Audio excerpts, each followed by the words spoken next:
Très bien. Dans la partie précédente, on a parlé de Git. Et dans cette partie, si nous allons maintenant parler de GitHub. Si on a parlé de Git, on est obligé de parler de GitHub. Donc, dans cette partie, on va voir c'est quoi GitHub, c'est quoi un repository dépôt GitHub, qu'on appelle généralement les dépôts GitHub. Donc là, on ne parle plus de repository, en tout cas, on va parler de repository sur GitHub. Ensuite, on va parler de commit, push et pull. Donc, on avait déjà vu le commit, on va voir maintenant le push, on va voir c'est quoi un pull. On va parler de la notion de branche, on va un peu essayer d'approfondir la notion de branche. Ensuite, on va parler de merging. On va voir c'est quoi le merging. Ensuite, on va parler de fork et clone. Ensuite, on va expliciter en fait de manière plus approfondie c'est quoi la collaboration sur des projets avec Git et GitHub. Ok, sans plus tarder, c'est quoi GitHub? GitHub, c'est une plateforme en ligne qui permet d'héberger nos codes et de travailler dessus depuis n'importe où. On peut y stocker des projets, les partager avec d'autres et collaborer facilement grâce à Git. Donc là, on a parlé de Git et on parlait également de GitHub. Donc GitHub, ça sera cette plateforme en ligne là. Un peu plus tard dans la vidéo, on va voir de façon pratique comment utiliser GitHub, comment est-ce qu'on peut collaborer avec des projets sur GitHub. Donc, c'est cette plateforme-là qui va nous permettre de stocker nos codes sources, de partager nos projets et de collaborer facilement grâce avec d'autres utilisateurs. Il y a énormément de projets open source. Quand on parle de open source, ce sont des projets où on peut facilement modifier le code source pour ajouter sa petite touche personnelle. Il y a énormément de projets open source qui sont hébergés sur GitHub. Il existe également GitLab, mais pour la peine non utilisée, on va plus parler de GitHub parce que c'est ce que moi j'utilise au quotidien. Ensuite, maintenant, encore dans le vif du sujet, c'est quoi un repository ou alors un dépôt GitHub? On l'avait déjà vu dans la vidéo sur Git. Un repository, c'est un dépôt est tout simplement un dossier de projet stocké sur GitHub. Ce dossier contient nos codes, mais mais aussi l'historique des modifications et des fichiers associés. Donc, un repository ou un dépôt GitHub, c'est simplement un dossier de projet, en fait. Donc, chaque fois c'est pour ça que dans les vidéos précédentes, je vous demandais toujours, parce que vous travaillez sur des projets, toujours les structurer de manière organisée pour pouvoir avoir une certaine traçabilité sur ces projets. Ce sont des choses essentielles que tout développeur débutant doit absolument maîtriser pour mieux se retrouver pour ne pas travailler à tort et à travers comme un débutant qui ne connaît vraiment rien de, de la programmation. Maintenant, comment est-ce que ça fonctionne? Donc, de manière générale, on a GitHub qui qui sera un remote repository. Donc, on parle de remote repository. Ce sont des dépôts qui sont en ligne. Donc, on va beaucoup parler de repository. On parle plus de dossiers, mais on parle de repository. Donc, on parle de remote repository. En fait, ce sont des dépôts qui sont en ligne. Plus tard, on va voir comment parler de origine. On va parler de remote repository qui va nous permettre de récupérer notre projet en ligne et de l'avoir en local. Dans cette illustration, on a 3 développeurs A, B et C et tous ils peuvent récupérer le dépôt, le repository qui est en ligne et travailler de manière locale en fait. C'est ça qu'on va appeler lorsque un développeur peut récupérer, lorsqu'un développeur va en ligne sur GitHub, il récupère un repository et il l'héberge en local pour travailler dessus. C'est ce qu'on va appeler un pool. Donc il va récupérer ce qui est en ligne et l'héberger en local. Maintenant, il y a ce qu'on appelle un push. Un push, ce sera quoi? Lorsqu'on va finir, par exemple, de faire nos modifications, de faire nos commits, on va récupérer tous nos codes, on va pouvoir l'envoyer en ligne. C'est ça qu'on va appeler un push.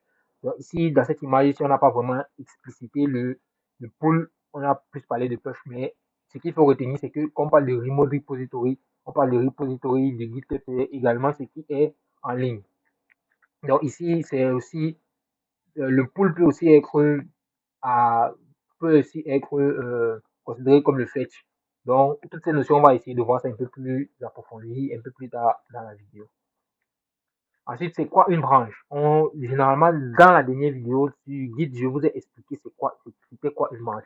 Donc, une branche, c'est une version parallèle de notre code. Par défaut, on travaille sur la branche main ou master, donc ce qu'on appelle généralement la branche principale. Donc, le cron principal de votre projet, comme je l'expliquais la dernière fois. C'est ça qu'on va appeler la branche main ou la branche master. À partir de cette branche, on peut créer d'autres branches. Donc, comme on a dit, c'est simplement une version parallèle de notre projet.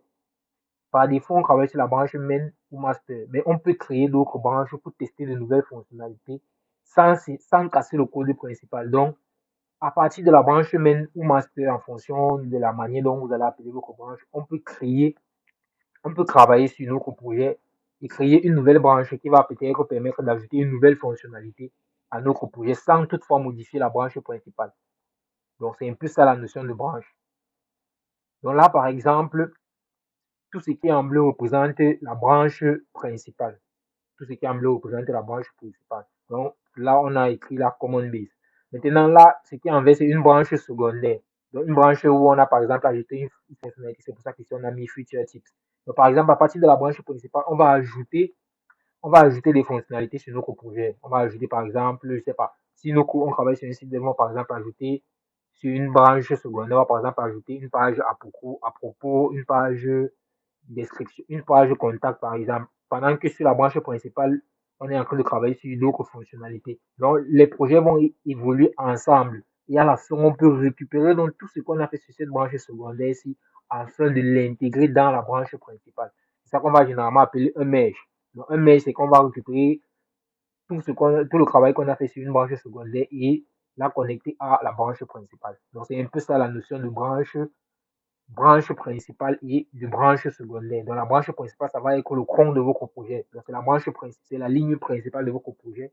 Et une branche secondaire, c'est une branche tierce, une branche à côté. Par exemple, vous pouvez être développeur, vous travaillez sur votre site web, vous décidez d'amener un ami à collaborer avec vous sur ce même projet. Vous lui créez donc une branche pour qu'il ne casse pas votre code principal. Vous avez accès à la branche principale et vous pouvez faire toutes les modifications principales. Lui utilise uniquement la branche secondaire pour ajouter ses fonctionnalités et enfin, à la fin, on fait un merge pour ajouter toutes les fonctionnalités. C'est pour ça qu'on va parler un peu plus tard de pull request.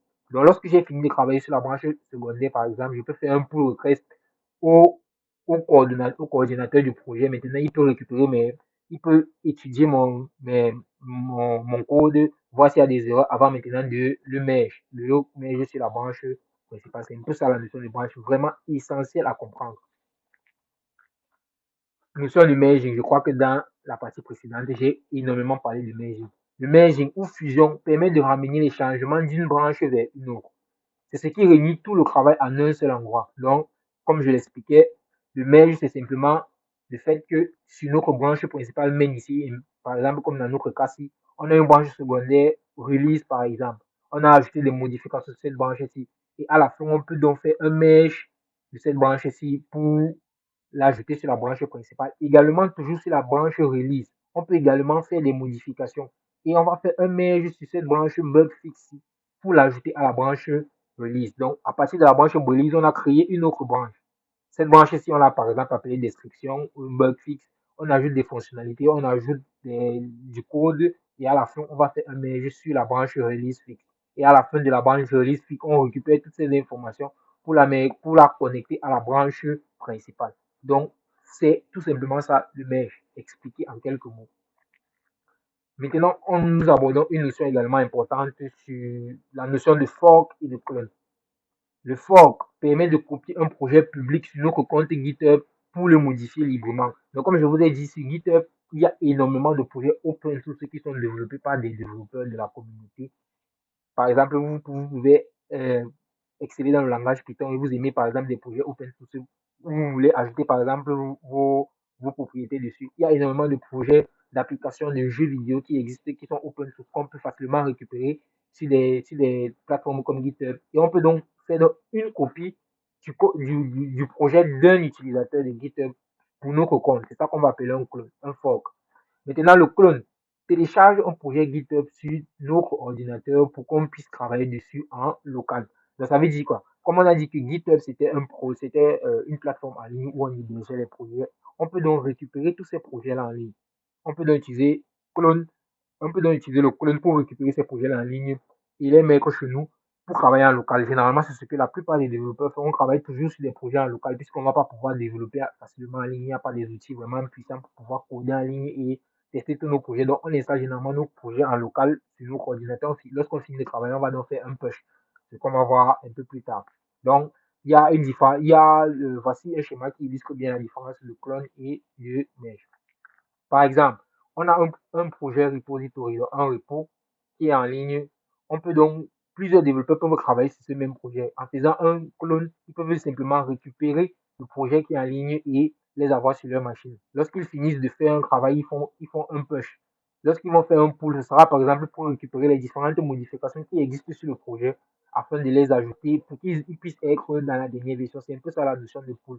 Donc quand on parle de pull, ça veut dire que je récupère les dernières modifications qui sont sur le projet, qui sont en ligne, pour les intégrer dans ma machine locale, pour ne pas être perdu dans le projet. Par exemple, le développeur doit certainement avancer sur sa fonctionnalité sur la branche principale. Je peux donc faire un pull pour récupérer tout ce qu'il a fait et continuer le travail. Le push maintenant, c'est lorsque je vais prendre ce projet-là et je vais le pousser en ligne. Donc c'est un peu ça la notion de clone. Au niveau du clone, on va simplement prendre le projet qui est en ligne et le cloner en local chez nous pour pouvoir travailler. Donc, chacun de ces trois développeurs ici vont faire un clone pour pouvoir faire des modifications et en faire des push et faire des pulls. En fait, maintenant, le fork. Le fork, c'est quoi? Il y a un développeur qui a un compte GitHub. Il a, par exemple, créé son repository, son projet ici, par exemple. Voici plusieurs développeurs qui ont travaillé sur le même projet. Je peux donc, à partir de leur projet en ligne, faire un fork pour mon compte. De cette manière, je peux donc récupérer ça et travailler aisément dessus et modifier énormément de choses dessus. Donc, c'est un peu ça le fork. Le fork, c'est quand on est en ligne, on va copier simplement un dossier, un projet d'un utilisateur qu'il a mis en public. Donc, c'est un peu ça la force également de GitHub. C'est ça qu'on va appeler le fork. Enfin, collaboration sur des projets Git avec Git et sur des projets avec Git et GitHub.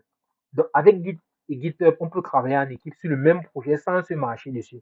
Donc, c'est extrêmement important de maîtriser cette petite notion-ci parce qu'un peu plus tard, quand vous allez travailler, évoluer dans votre carrière de développeur, vous allez être amené à travailler avec des gens qui travaillent avec plusieurs personnes.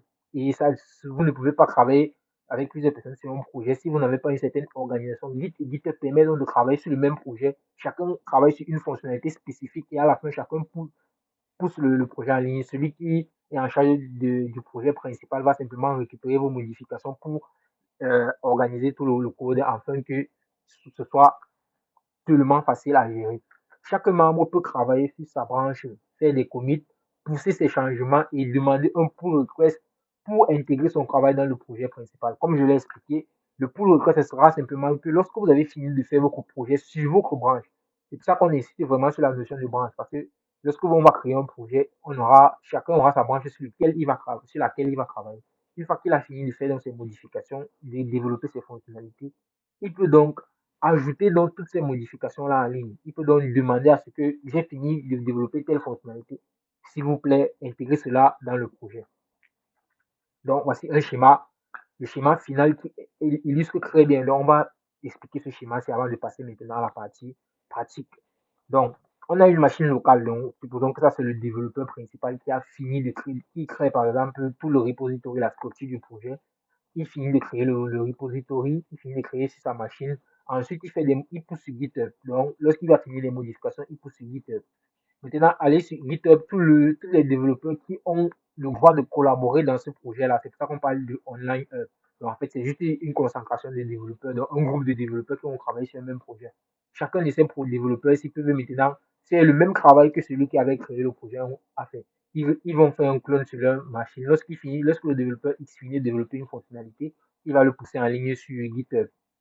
Le développeur Y finit de développer une fonctionnalité, il pousse en ligne sur GitHub. Et maintenant, c'est au développeur principal de prendre en compte les modifications et d'aligner le projet pour qu'il puisse être bien organisé. Donc, c'était tout pour la partie 5 sur GitHub. Maintenant, on va passer à la partie pratique pour toucher un peu du doigt c'est quoi GitHub. Très bien. Dans cette partie-ci, on va essayer de voir c'est quoi GitHub. C'est quoi GitHub? Donc, pour essayer de tester GitHub, vous allez simplement sur github.com comme ceci. Moi, j'ai déjà créé mon compte. Donc, il va m'afficher une page comme ceci. Bon, ceux qui n'auront pas encore créé votre compte, vous allez voir euh, une partie où vous allez pouvoir où vous allez pouvoir, où vous allez pouvoir vous connecter, créer votre compte. C'est extrêmement facile. Maintenant, je peux me rendre sur mon compte, par exemple, mon nom d'utilisateur, c'est Louis-Charles, donc je fais simplement Louis-Charles. Et je vais me retrouver sur ma page principale. Donc là, voilà ma page principale là. Donc là, généralement, voilà comment votre compte GitHub va s'afficher.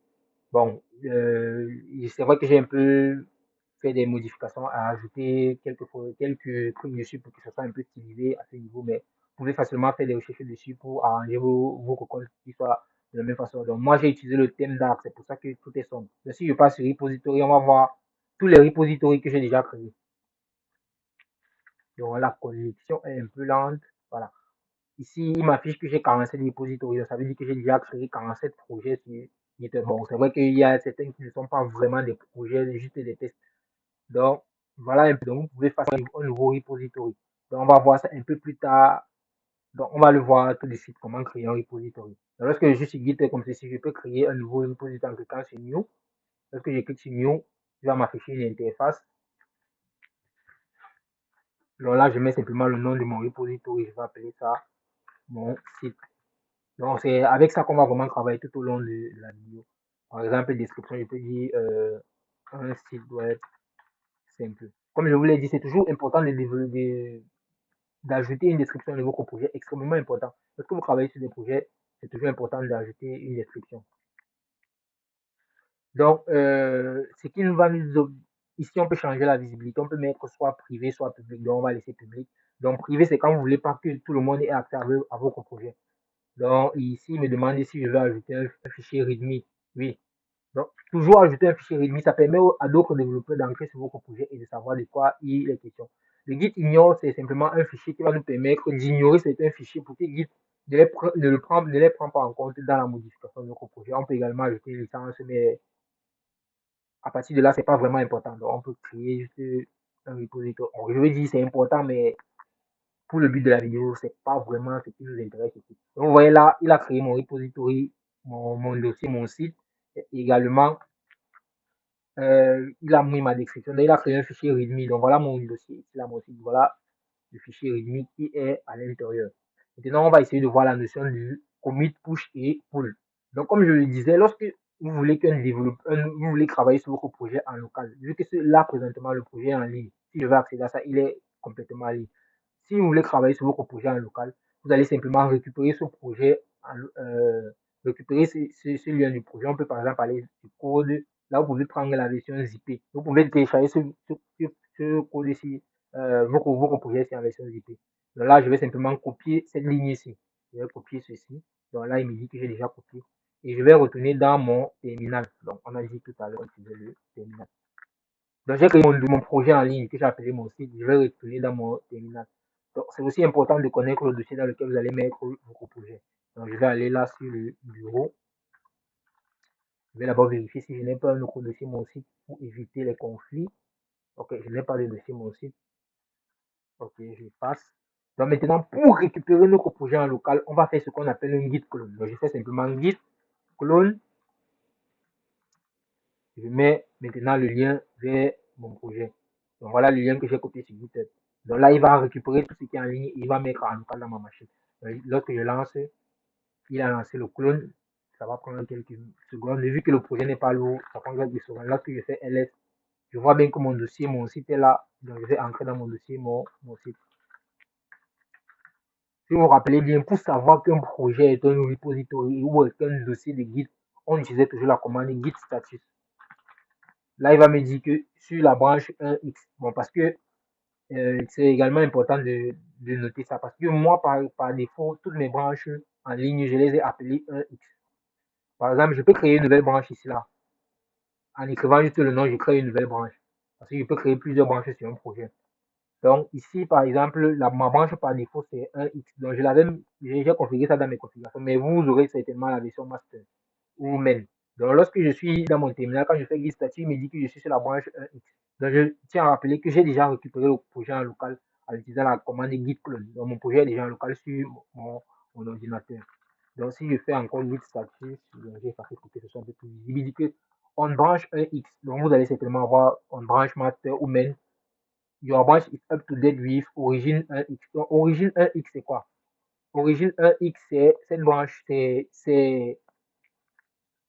origin 1x permet simplement de signifier que nous sommes le répertoire, le remote repository, le remote origin, c'est le remote, c'est origin en fait. Le remote, ça veut dire quoi? Simplement la version qui est en ligne. Donc, le remote, c'est simplement la source ici. C'est ça qu'on va appeler le remote. Maintenant, il me dit ici là que sur remote 1x, tout est OK. Donc, ma branche is up to date. Ça veut dire que la branche locale ici est à jour avec la branche qui est en ligne. Voilà un peu ce qu'il faut comprendre à ce niveau-ci. Donc, maintenant, je peux ajouter des fichiers dans mon projet ou créer des dossiers. Donc, je vais créer par exemple un dossier que je vais appeler SRC. Je vais créer un dossier SRC. À l'intérieur de ce dossier SRC, je vais créer un fichier. Donc, je vais déjà ouvrir mon code, je vais déjà ouvrir mon projet, je vais déjà ouvrir mon dossier de mon projet dans Sublime Text. Donc, je vais ouvrir Sublime Text. Donc là, j'ai déjà mon projet en local. Je vais simplement ouvrir le dossier.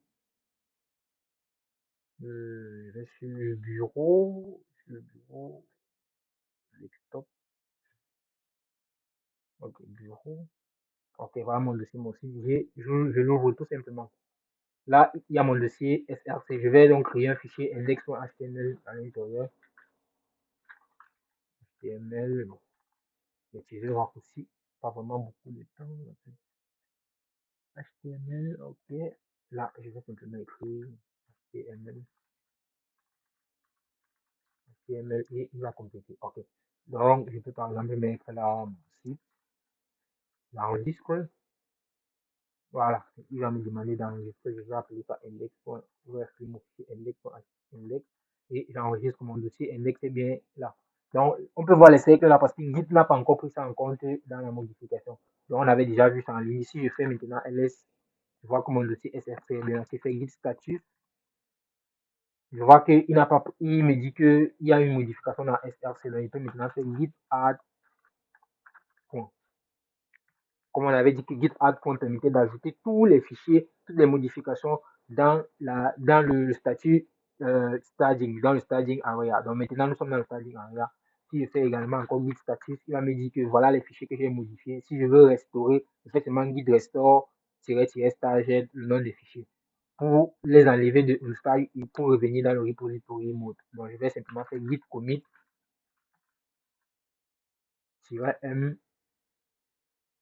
accueil, ajout de l'accueil.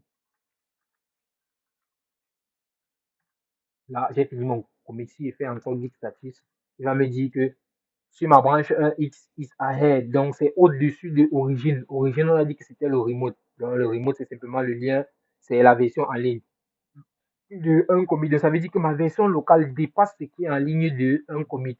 Donc, ma branche est au-dessus de ce qui est en ligne de un commit. Donc, tout ce que je dois faire maintenant, c'est git push pour que toutes mes modifications locales soient poussées en ligne. Pour que toutes mes modifications locales soient poussées en ligne. C'est ça qu'on va appeler un commit ici. C'est ça qu'on va appeler un push ici. Donc, une fois que j'ai fini de faire un commit, je peux maintenant faire un push en ligne. Là, j'ai seulement un commit. Je vais encore ajouter une modification dans mon projet. Ici, là, dans la description, je vais écrire, je vais ajouter une modification. Je vais dire description projet de test pour YouTube, par exemple. Ouais, projet de test pour YouTube, j'enregistre. Là, ça revient encore en bleu. Ça veut dire que Git n'a pas encore pris ça en compte. Là, il me dit que j'ai modifié en fait. Sublime Text est un peu intégré avec Git. Il comprend que j'ai modifié. Donc, je repars dans le terminal. Je fais encore Git status. Il va me dire que le fichier readme.md a été modifié. Donc, voilà un peu la force de Git. Il nous permet de suivre les modifications au fur et à mesure que nous sommes dans notre projet. Donc, git status, je fais maintenant git add pour ajouter tous ces fichiers dans le stage. Excusez-moi. Donc, si je fais maintenant git status, il me dit que voilà mes fichiers qui sont maintenant dans le stage. Maintenant, je peux faire un commit git commit-m ajout de la description. Git status. Voilà. Maintenant, il me dit que ma branche est au-dessus de l'origine de 2 commits. Maintenant, je peux donc récupérer tout ce code-là et le pousser en ligne. Puisque j'ai déjà fini de travailler en local, par exemple, je peux le pousser en ligne en faisant seulement git push. Donc, lorsque je vais faire git push, il va automatiquement tout pousser mes modifications en ligne. Voilà. Donc, il va énumérer tous les objets, il va vérifier, il va pousser en ligne. Si je fais encore maintenant guide statut, il va me dire que ma branche, sur ma branche X, tout est OK, tout est à jour avec la branche origine main. Et si je repars maintenant sur origine main, j'actualise. Donc voici mon dépôt en ligne. Si j'accorde toutes les modifications que j'avais fait en local vont se retrouver en ligne. Là, on peut voir que le dossier SRC a été créé. La description que j'ai ajoutée à mon projet est aussi également présente. Et si je clique sur SRC, je vais voir qu'il y a le fichier index à l'intérieur, tout le code que j'ai ajouté. Donc, je vais revenir sur mon repository principal. Donc, également, étant en ligne, je peux ajouter des modifications sur mon projet. Étant en ligne, je peux déjà ajouter des modifications. Je peux également modifier certaines choses. Par exemple, je vais modifier README. Je vais modifier le fichier README. Et maintenant, je vais pouvoir récupérer ces modifications-là local pour que tout mon code qui est en ligne soit à jour avec ce qui est en local. Donc, projet de test YouTube pour la roadmap sur comment devenir développeur. Ok. Donc, maintenant, vous voyez que également ici, il me dit commit change. Donc, ça veut dire que je valide tout ce qui a été fait. Donc, je clique sur commit change. C'est également la même chose qu'on faisait sur le terminal. Là, on faisait un commit, on ajoutait un message. Il me demande également de faire la même chose. Donc, il a par exemple mis là le message de commit, il a mis update readme. Je peux juste laisser ça comme ça. Pour ne pas. On me demande commit directly on the 1x branch. Donc, comme c'est la branche 1x, il me demande si je veux que ce soit directement sur la branche 1x. Ou alors si je crée une nouvelle branche pour ça. Donc, je ne veux pas créer une nouvelle branche. Je vais simplement cliquer sur commit change. Donc, lorsque je clique sur commit change, voilà, il a ajouté toute ma description. Donc, si je reviens maintenant sur mon repository principal, je reviens, cette description est bien là. Ici, je repars en local. Vu que ça, c'est la version en ligne, si je pars en local et que je fasse, il fait encore git status, il me dit encore que non, tout est à jour, puisque Git en local va seulement se servir, va s'occuper de récupérer toutes nos modifications en local et de vérifier si c'est à jour avec la branche 1x. Là, si on veut vraiment, si on veut savoir si il y a eu des modifications, on va toujours faire git fetch. Donc, on peut faire git fetch ou simplement faire un git pull. Donc, lorsque je fais git pull, il va récupérer toutes les modifications que j'ai faites en ligne. Donc, il va récupérer toutes les modifications que j'ai ajoutées en ligne là avant de les intégrer sur mon repository local. Donc, si je vais git pull, il va, n'est-ce pas, aller regarder en ligne, est-ce qu'il y a eu des modifications et il va prendre ça en ligne. Voilà ça. Il me dit que dans README, il y a eu 2 lignes qui ont été ajoutées. Donc, c'est pour ça qu'il met ça comme ceci. Il dit qu'il y a quelque chose qui a été ajouté dans README. Donc, si j'ouvre également encore mon VS Code, mon Sublime Text, pardon, je vais voir là que voilà la modification que j'ai ajoutée en ligne qui se retrouve sur mon projet. Donc, lorsqu'on va collaborer sur des projets, lorsque vous allez collaborer sur des projets avec des personnes, lorsque vous voulez toujours travailler sur une nouvelle version, il faut toujours faire un git pull. Lorsqu'on fait un git pull, ça nous permet de récupérer ce que d'autres développeurs ont fait en ligne sur la branche sur laquelle on travaille et de les mettre sur notre branche locale. Donc, pour éviter que la vidéo ne soit trop longue, on va maintenant voir c'est quoi un fork, puisqu'on avait dit, on a déjà vu le clone. Le clone, c'est simplement mon en ligne, je vais juste copier mon repository qui est en ligne pour récupérer tout son code en local. Donc, le fork, maintenant, c'est, comme on a dit, je vais copier, par exemple, un projet chez un autre utilisateur de Git. Par exemple, je vais aller sur mes followers. Je vais essayer de copier, de faire un fork d'un projet des personnes qui me suivent. Donc, je vais chercher un de mes followers et faire un fork de son projet. Je vais prendre quelqu'un que je connais en particulier.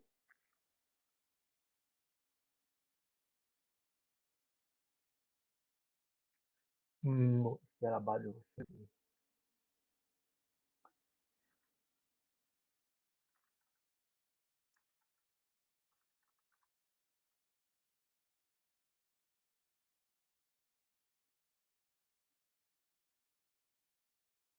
Bon. Donc, voici par exemple un autre développeur. Donc, je vais dupliquer ça pour vous montrer vraiment comment est-ce qu'on peut faire un fork d'un projet. Donc, ça, c'est un autre développeur qui est sur GitHub. Un autre, bon, quelqu'un que je suis aussi qui est sur GitHub. Donc, je vais aller dans un de ces repositories et faire ce qu'on va appeler un fork. Par exemple, je peux prendre ceci, je vais cliquer sur Momo Fraud App. Lorsque j'ouvre son projet, je peux voir tout ce qu'il y a à l'intérieur. Là, je peux maintenant cliquer sur Fork ici. Lorsque je clique sur Fork, il va simplement récupérer tout le projet de cette personne et l'intégrer dans mes repositoires. Je clique sur Fork. Donc, je vais changer le nom ici. Je vais appeler ça Testing. Bon, je vais appeler ça Testing Fork. Bon, après, je vais supprimer. C'est juste pour vous montrer comment est-ce qu'on peut faire comme projet. Là, je vais ajouter une description. Si je veux, je vais ajouter Forking some project from ISO 40. Ok. Là, je clique sur créer tes formes. Donc, ça va juste créer une copie de son projet dans Github. Donc, on voit bien qu'ici, là, j'étais à 40. Bon, là, il a déjà actualisé, il a mis à 48. J'étais d'abord à 47 repositories, mais il a déjà.